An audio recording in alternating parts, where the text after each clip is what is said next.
피고인 윤석열에 대한 첫 법적 판단이 나왔습니다. 체포방해 혐의 등에 대해서 재판부가 내놓은 선고 결과 징역 5년이라는 결과였습니다. 네, 지금까지 1시간 남짓 진행된 재판부의 선고 내용 하나씩 정리해 보도록 하죠. 김혜리 기자, 일단 주요한 선고 내용부터 좀 정리를 해볼까요? 네, 가장 중요한 부분이 공수처 체포영장 집행 방해 부분이라고 할 수 있을 텐데요. 네. 이 부분에 대해서 재판부가 유죄 판단을 했습니다. 이제 윤 전 대통령 측이 계속 공수처에 수사권이 없어서 이 영장 집행이 불법이었다 이렇게 주장을 해왔는데요. 그런데 재판부는 오늘 선고에서 이제 공수처에게 고위공직자 수사권이 있다고 명확히 판시를 했습니다. 네. 직권남용죄 수사를 하면서 내란 우두머리 혐의가 자연스럽게 드러날 수밖에 없다면서요. 공수처가 내란 우두머리 혐의에 대해서도 수사권이 있다고 인정을 한 겁니다. 네, 조금 전 화면을 보면서 좀 얘기를 이어가도록 하죠. 윤석열 전 대통령, 피고인 윤석열이 서 있는 모습. 선고 당시에는 이제 그 재판부가 피고인을 일어서게 만든 다음 이제 이 선고 내용을 전달을 했어요. 징역 5년이라는 결과. 계속해서 좀 내용 정리해 보죠. 네, 우선 선고 당시 윤 전 대통령 모습부터 좀 전해드리자면요. 네. 법정에서 선고 지켜본 저희 취재진에 따르면 윤 전 대통령은 이제 선고 내내 눈을 굉장히 자주 깜빡이고 시선을 이리저리 옮기면서 가만히 있지 못하는 모습을 보였다고 합니다. 예. 표정은 무표정이었는데 긴장한 듯한 기색까지는 숨기지 못한 거로 보입니다. 재판부가 계속 유죄가 인정된다고 말하면서 갈수록 윤 전 대통령 얼굴이 점점 붉어지기도 했습니다. 네. 유죄로 인정된 부분에 관한 양형의 이유를 보겠습니다. 유죄로 인정된 범죄들은 일부 상상적 경합범 관계 및 실체적 경합범 관계에 있으므로 형법과 관련 법률에 따라 법률상 처단형의 범위를 산정하면 피고인에 대하여 징역 1개월 이상, 징역 11년 3개월 이하의 형을 선고할 수 있습니다. 그중 양형 기준이 설정되어 있는 범죄인 특수 공무집행 방해죄, 공용서류 손상죄, 허위 공문서 작성죄에 관한 권고 형량의 범위를 봅니다. 이 사건 특수 공무집행 방해죄는 제1유형인 공무집행 방해, 직무강요에 해당하고 가중요소에 해당하는 특별가중요소로서 비난할 만한 범행 동기, 단체 다중의 위력을 보이거나 위험한 물건을 휴대한 경우, 공무방해 정도가 중한 경우가 있으므로 특별 조정된 가중 영역에 해당하여 권고형의 범위는 징역 1년에서 6년이 됩니다. 공용서류 손상죄는 제1유형인 공용물 무효에 해당하고 특별 양형인자는 없으므로 기본 영역에 해당하여 권고형의 범위는 징역 6개월에서 1년 6개월이 됩니다. 허위공문서 작성죄는 제1유형인 소극적 목적에 해당하고 특별 양형인자는 없으므로 기본 영역에 해당하여 권고형의 범위는 징역 4개월에서 10개월이 됩니다.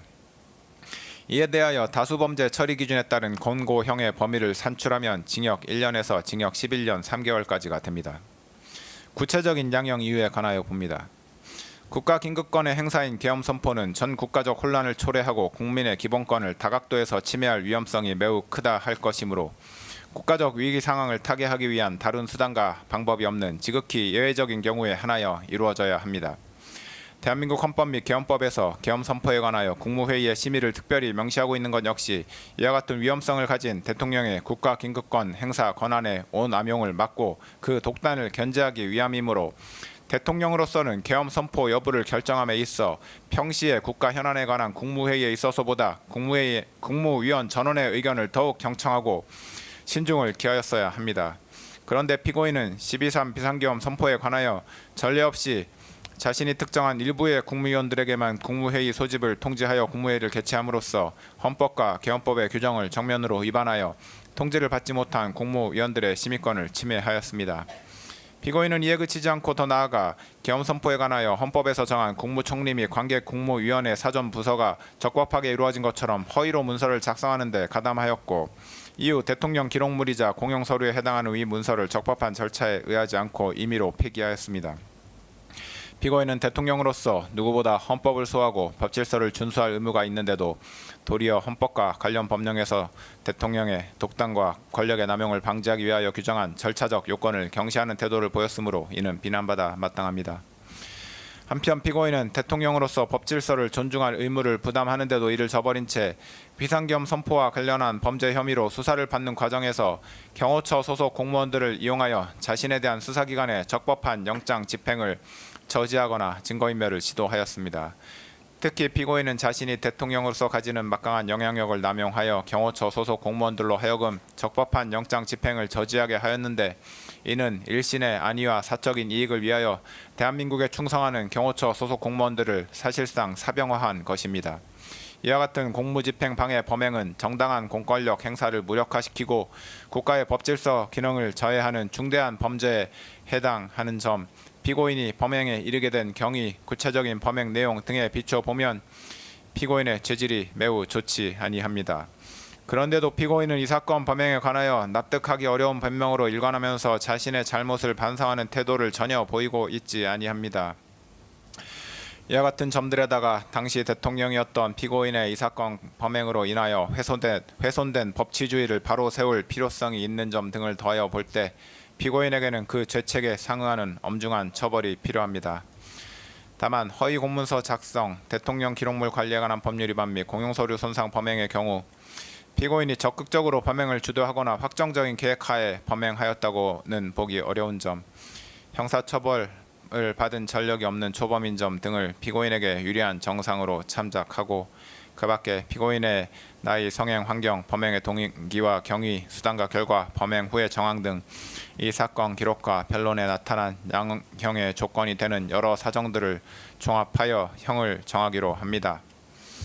이상의 이유로 다음과 같이 판결을 선고합니다. 피고인 일어서십시오. 주문. 피고인을 징역 5년에 처한다.